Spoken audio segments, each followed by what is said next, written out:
Nobel laureate Paul Krugman is wrong. That's what Harvard history professor and globetrotter Niall Ferguson says about Krugman's prescription on spending. In two opinion columns earlier this week, Ferguson said the UK Labour Party's defeat is thanks to, in part, to the anti-austerity economists like Mr. Krugman. Well, Niall joins us now. Wow, I never knew. First of all, good haircut. Thank you. So you don't like Paul Krugman. What else is new? It's not personal. I want to make it clear that it's not personal on my side, Stephanie. This is an argument about economics and about economic history. And economists love to make predictions on the basis of their models. Paul Krugman was not the only economist by any means who said that the UK would be in a death spiral as a result of George Osborne's austerity policies. And yet, the reality is that last year the UK economy was the fastest growing in the G7. It is a job creation machine, 2 million jobs created in the space of the 5-year Cameron premiership.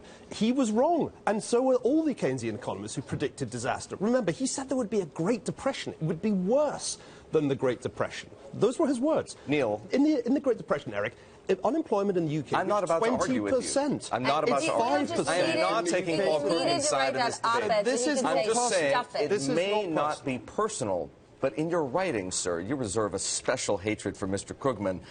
Krugman's argument was lame.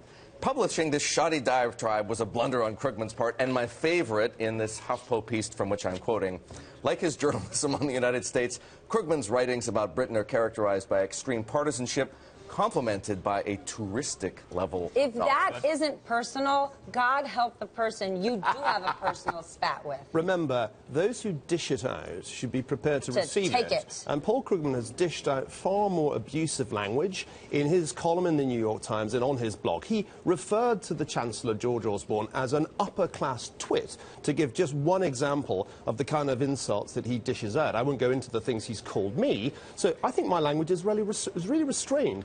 The key point, though, is not about personalities or insults. It's about who was right and who was wrong. And it's about time he admitted that he got the UK economy epically wrong, so wrong that we really have to cast doubt on his precious Keynesian models. I mean, if you predict a depression, if you say it will be worse than the 1930s, and in fact 2 million jobs are created, the economy is the fastest growing in the G7 last year, I think you have to step up and say, I got it wrong, just like I also got the Eurozone crisis wrong, because that was the other thing he got pretty epically wrong. Okay, then help us. How did Mr. Osborne's policy work? Right. So there are a couple of points which are really crucial here.